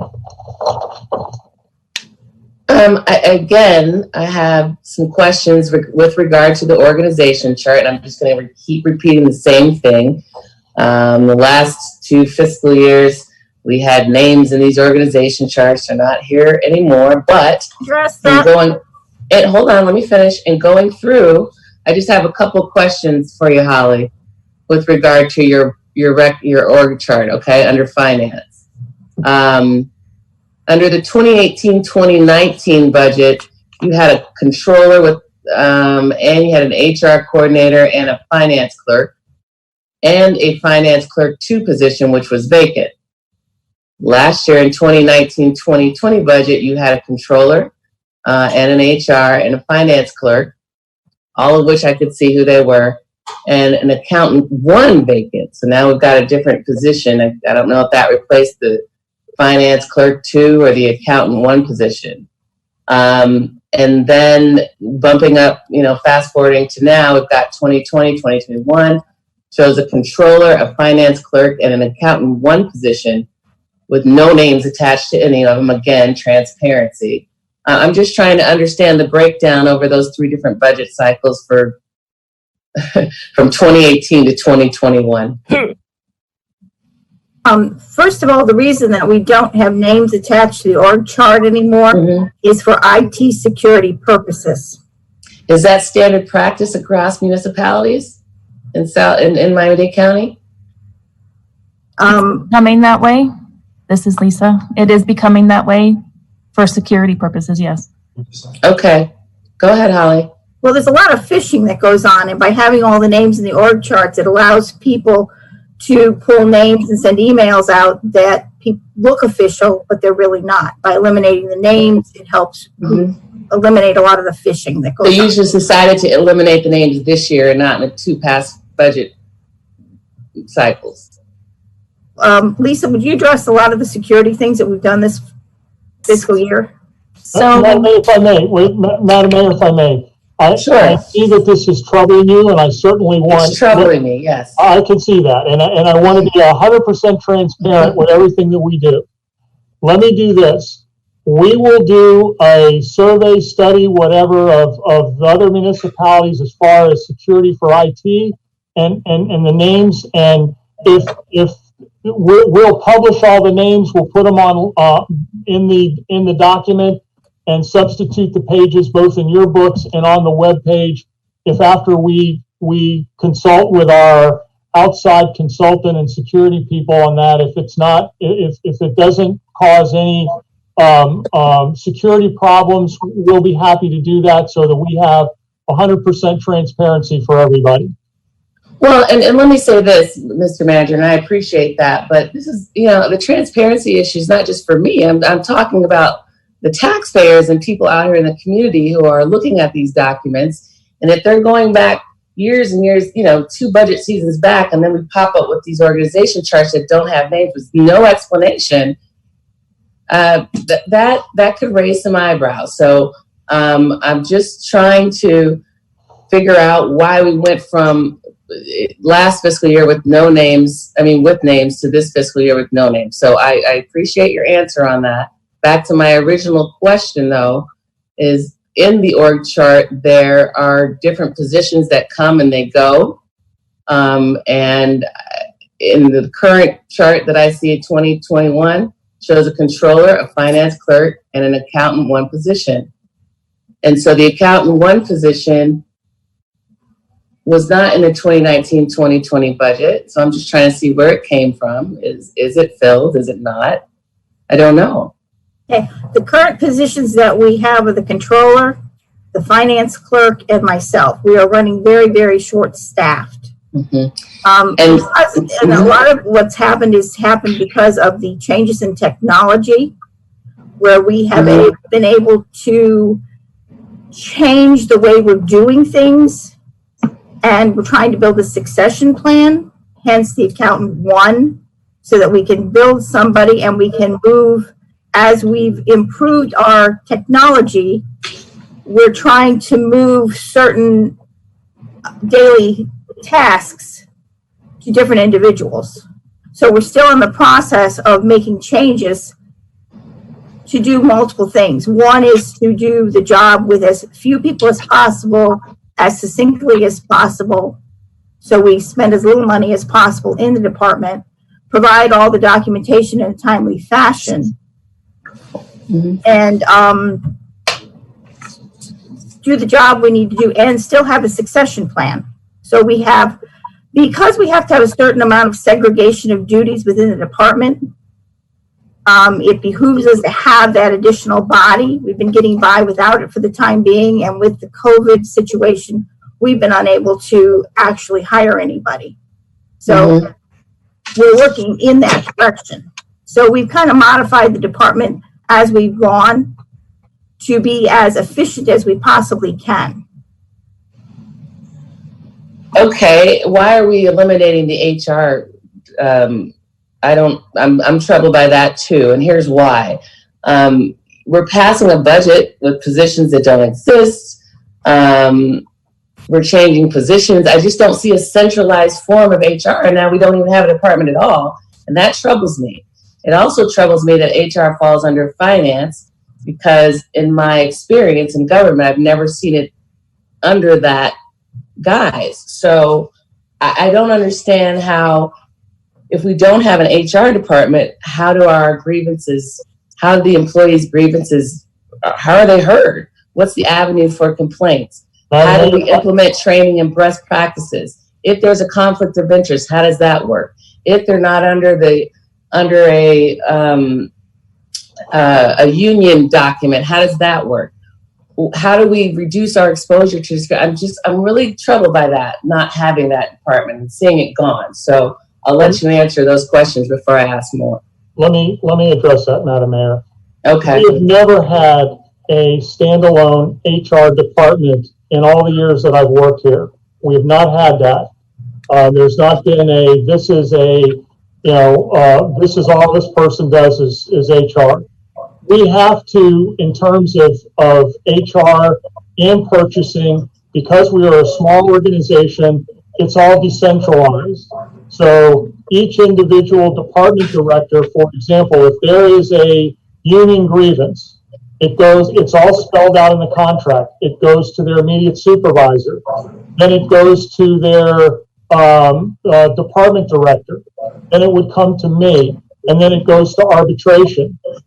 If it is a general employee, let's just say somebody in the rec department that works inside the community center, it's the same exact process, only except for going to arbitration. That's why we have a personnel appeals board that you all, as the council, appoint. And then the employee has an opportunity to go before the personnel appeals board, and just like with an arbitrator, it's like a court case. they put on their case, we put on our case, and then they rule. In terms of why it's in finance, finance pays the bills for insurance. We had a person that was hired with a HR background that we had in there. And again, with a decentralized system, I think that she spent a lot of time looking for stuff that you know, we didn't have enough work for a full-time person. That was the bottom line. She was supposed to be doing other things in finance, and it just didn't work out. I don't think she was happy working here, and so she, in fact, went back to the private sector. So in not only in finance, but in all of our departments, we look at the organizational chart every year and decide, okay, look, this is a better fit. We did this last year, or we did this the year before, and now this year we may have a different need, and so we will adjust it.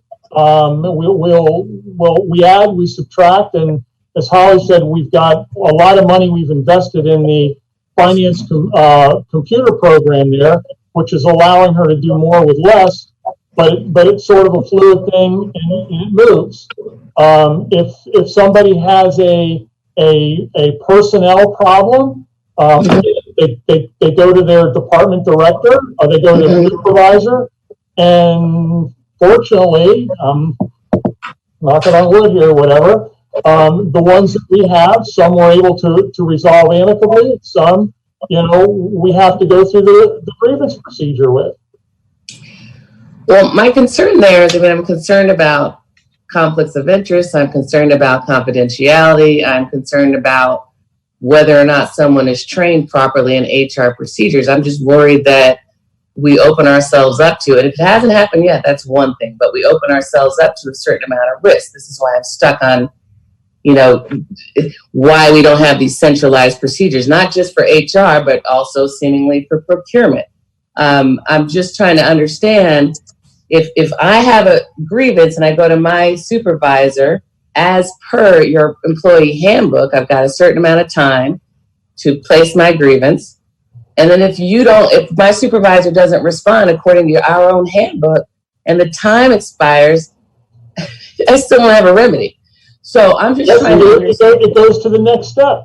It goes to the next step because the supervisor hasn't bothered to respond. But I don't want to get into the semantics of that. So what I'm saying is, I'm concerned that there is a lack of transparency in a general employee capacity, because the final arbiter could be you, sure, and then they go to the personnel. How often has the appeals board ever been used? Has it ever been used?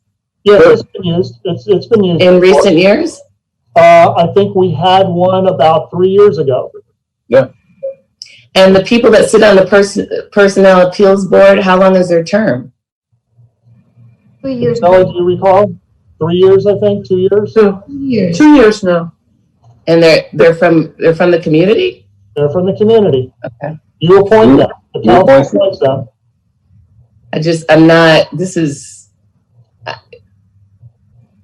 These are public positions, right? And so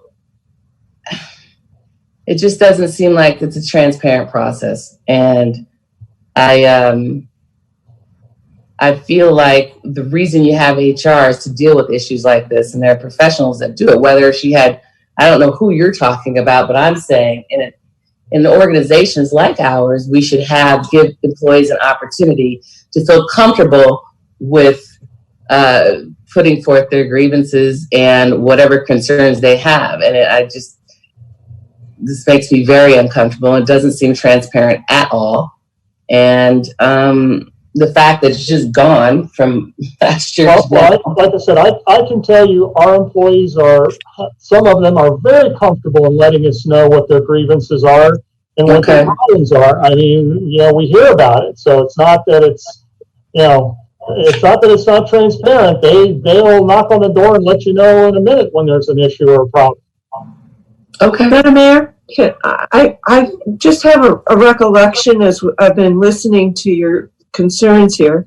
And I did want to draw to your attention that about 4 years ago, it was maybe a year after I was elected, so about 4 years ago, we had a council person who was very concerned that we did not have an HR person. And it was a really contentious time. We did some discussion about it. We debated whether we had the finances to fund the position. And when we did, we all breathed a sigh of relief because we thought, oh, finally we have this person. And yet, when she got comfortable in the job with the way she had done the job before, I think what happened, and I'm just taking this totally third hand, I think what happened is what sometimes happens in a small village, and that was there wasn't enough of that work that she was trained in to ask all the questions as you have been asking them, and to be able to administer things like all of the attendant issues that you have brought up. And I just think that didn't work out. But perhaps you're saying that there's another solution out there that would give us a human resources person, perhaps not full-time, but someone who can service smaller municipalities and do that kind of work. Yeah, but thank you. I appreciate you taking the time to explain that. I'm troubled because I'm worried that with that gone, with that piece gone, I just worry that folks will not feel comfortable airing their grievances or feel like they have a proper mechanism or proper avenue for their concerns, complaints, whether they be de minimis or not. Well, again, Madam Mayor?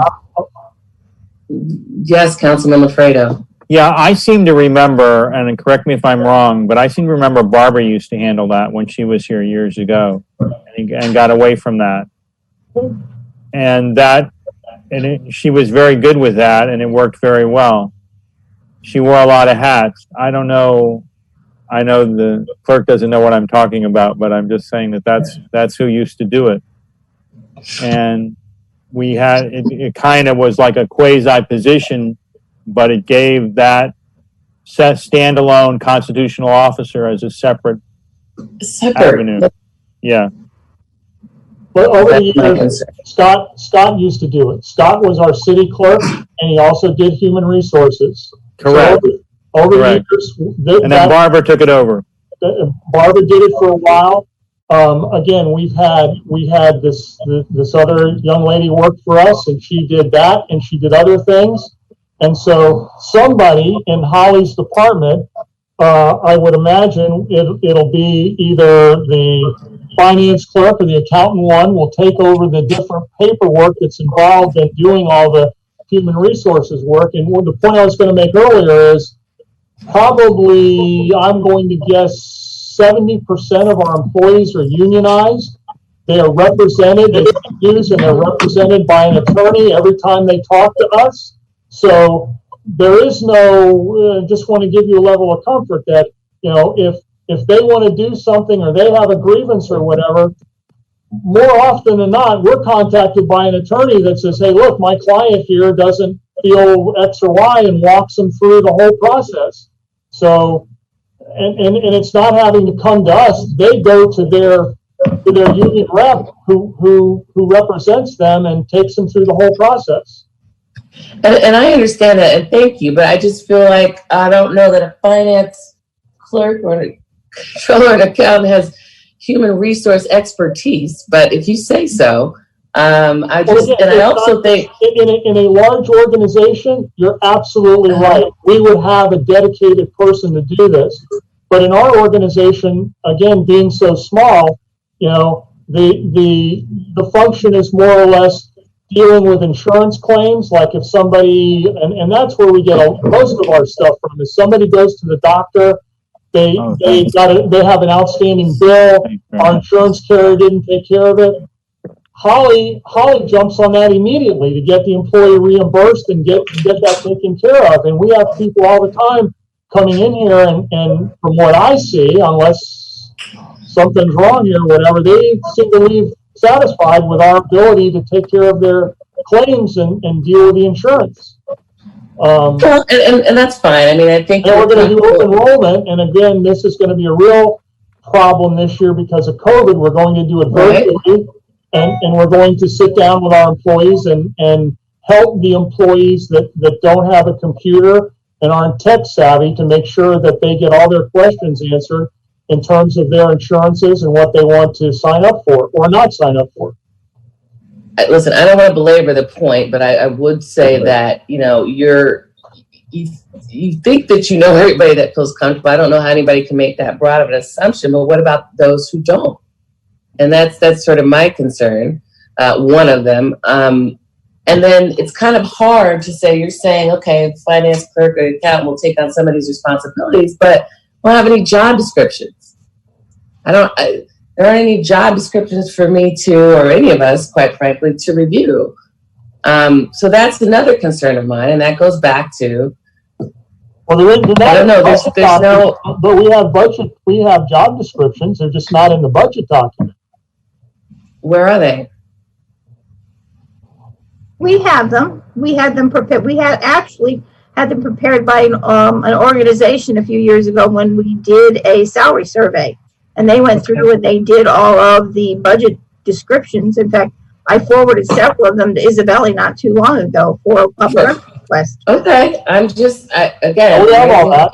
We have it all. I'd like to see it as we go forward.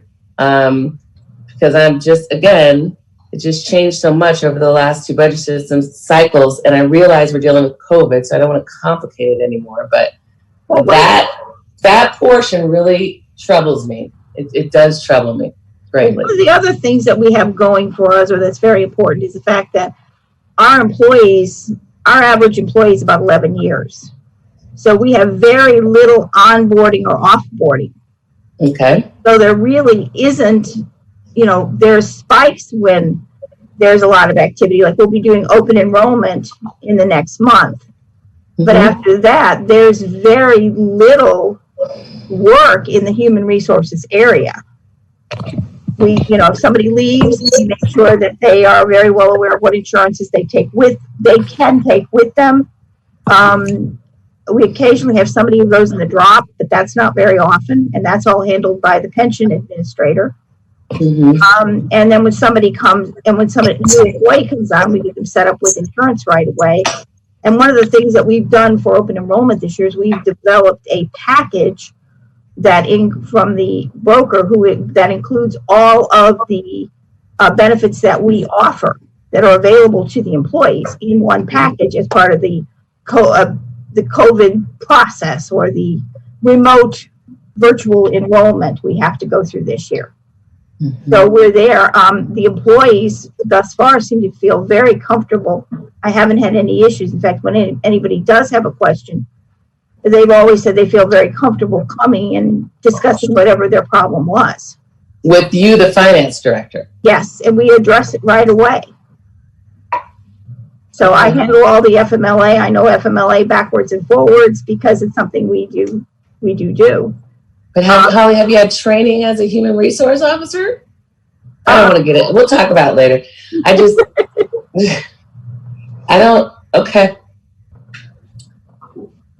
I just feel I'm troubled by it. I feel like we're exposing ourselves to unnecessary risk, and it doesn't have to be somebody full time, but I'd feel more comfortable if it were somebody who understood that particular profession. But okay, and it's decentralized, and I don't think it's great. Just like I don't think our procurement being decentralized makes a lot of sense, but.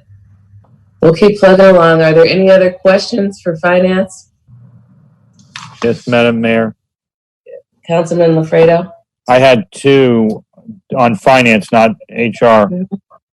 Page 171, reimbursement to Country Club for our village component of the tax bill. So, and that's budgeted at $70,000. Is that correct? Yes.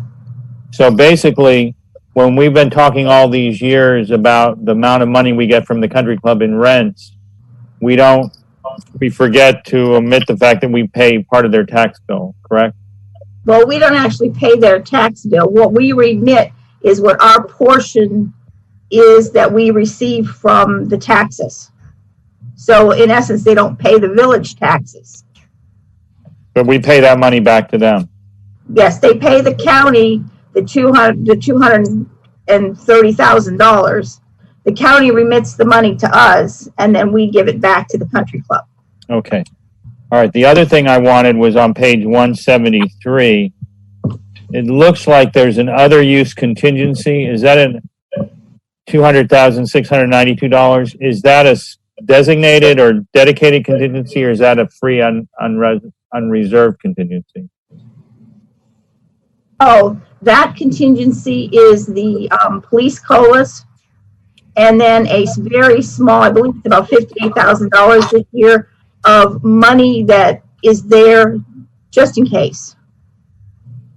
I think you're doing a heck of a job. Thank you very much. I'm done. I do have a question about that very same item. The just in case money, does it require any oversight? Yes. Or it's just for, yeah. That comes to the council for a budget amendment to use that money. Okay. So that's your money. Basically, it's your money set aside in case something happens during the year and we need to move it to another place. Okay. Okay. It does require a budget amendment to use that money. Okay. That was my question. Thank you.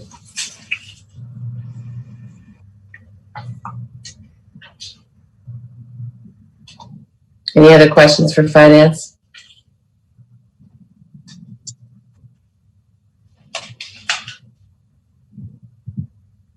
Madam Mayor, the last thing on our agenda tonight is the capital portion of the budget, back towards the back of your book on page 204. Such as it is, as I said in the beginning, capital is very bleak this year. We, in the general fund, you can see we only have a couple of projects that we absolutely felt we needed to do. That's kind of where we're at. In fleet maintenance and in sanitation, those are, in stormwater, those are separate accounts of which we have separate funding for. But in the general fund, that's where we're taking the biggest hits. We just have a few projects in here, as you can see.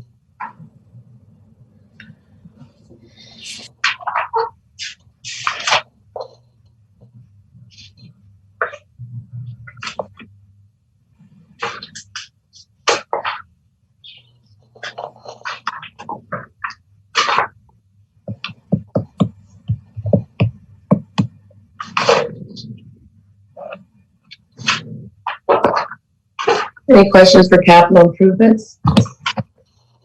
Capital projects, excuse me.